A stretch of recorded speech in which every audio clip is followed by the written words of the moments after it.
Halo teman-teman, bagaimana kabar kalian? Semoga pada hari ini teman-teman semuanya diberi kesehatan baik jasmani maupun rohani sehingga semuanya bisa beraktivitas seperti biasanya. Nah, sebelumnya perkenalkan, nama saya Karisma Anggi Sofiana.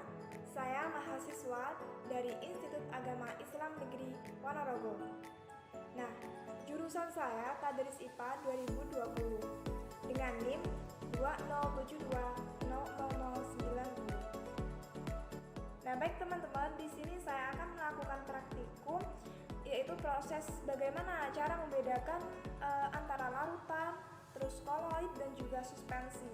Nah, tentunya teman-teman sudah belajar ya mengenai koloid dan juga suspensi. Kalau nggak salah itu pada materi kimia kelas 11. Nah, di sini saya akan memaparkan sedikit tentang definisi antara tiga larutan tersebut.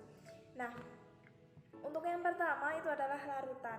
Larutan adalah salah satu jenis campuran homogen yang terdiri atas zat pelarut dan juga zat terlarut.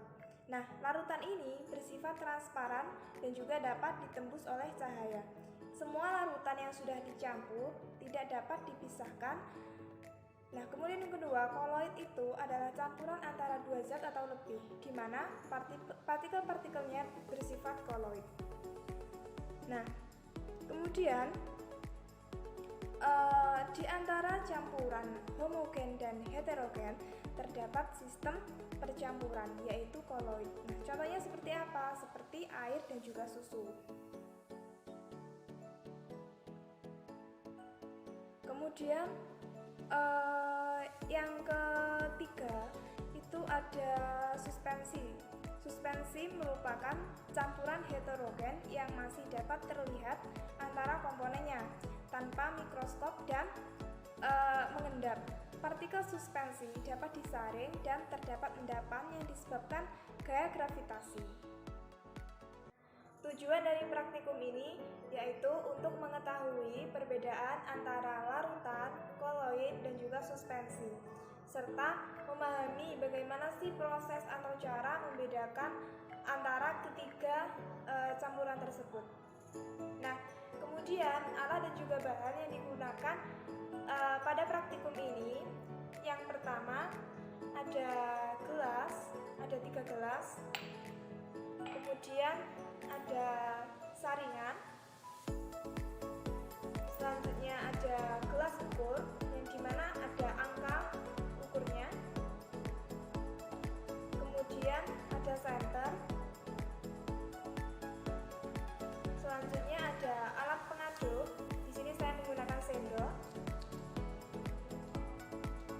kemudian ada tisu minyak, ada air mineral.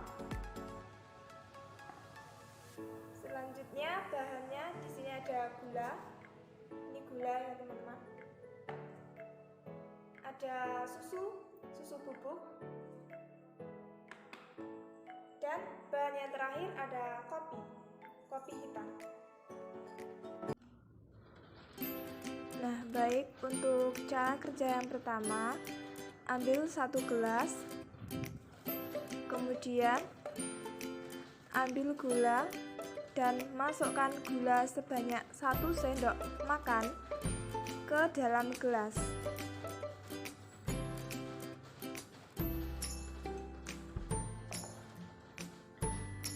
Selanjutnya ambil air sebanyak 100 ml dan tuangkan ke dalam gelas.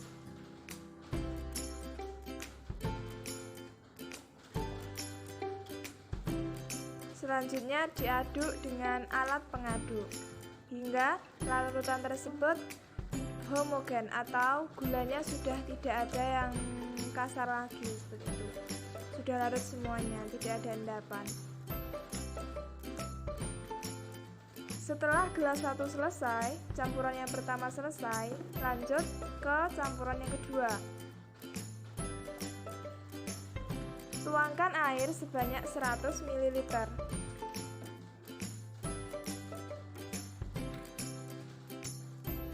Kemudian ambil susu bubuk instan sebanyak 1 sendok makan dan tuangkan ke dalam gelas. Kemudian airnya tadi dituang ke dalam gelas. Selanjutnya diaduk secara merata.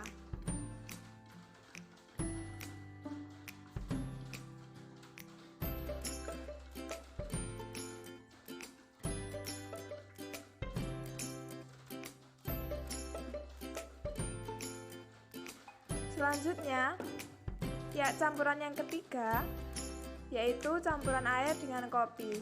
Pertama, kita ambil kopi sebanyak 1 sendok makan dan dituang ke dalam gelas.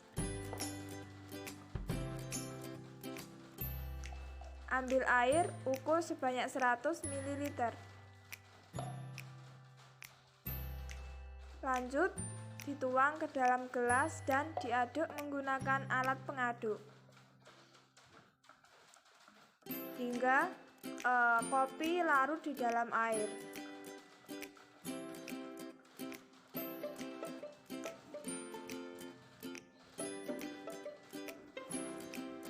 Nah, jika sudah, seperti inilah hasil dari pencampuran. Untuk mengetahui efek tindal, di sini saya mematikan lampu dan menggunakan senter untuk melihat efek tindalnya. Yang pertama, di sini ada larutan gula. Nah, seperti ini efeknya. Dapat kita lihat bahwa memang cahaya bisa menembus campuran gula. Kemudian, yang kedua ada campuran susu bubuk. Nah, di sini cahayanya kan berhamburan, tidak terlalu gelap dan juga tidak terlalu terang.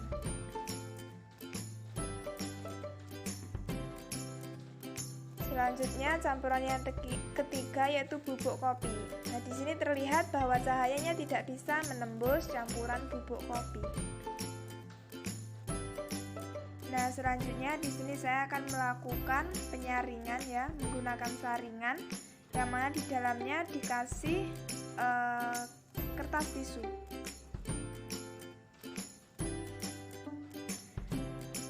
Untuk cairan yang pertama yaitu larutan gula dan air. Kita saring secara perlahan.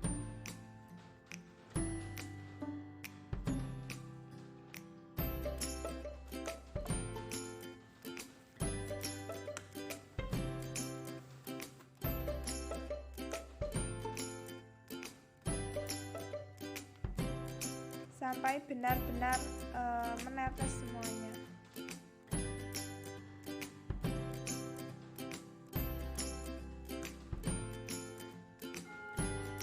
Kemudian seperti ini tampilan cairan, tidak ada partikel yang menempel. Kemudian yang kedua,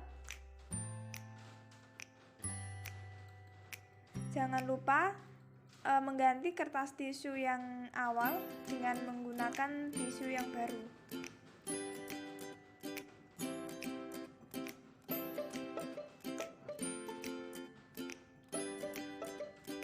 Campuran air dan susu dituangkan secara perlahan.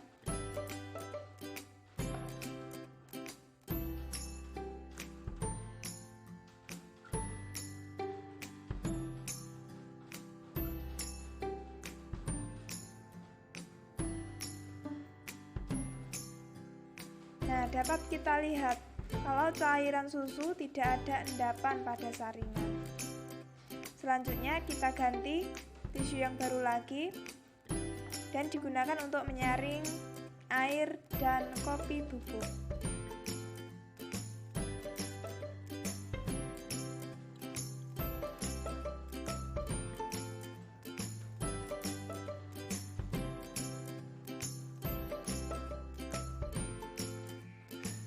Nah, terlihat ya teman-teman endapannya. Nah, setelah kita melakukan praktikum pencahayaan tadi, didapatkan hasil bahwa campuran yang pertama, yaitu larutan gula tadi, dapat menembus cahaya.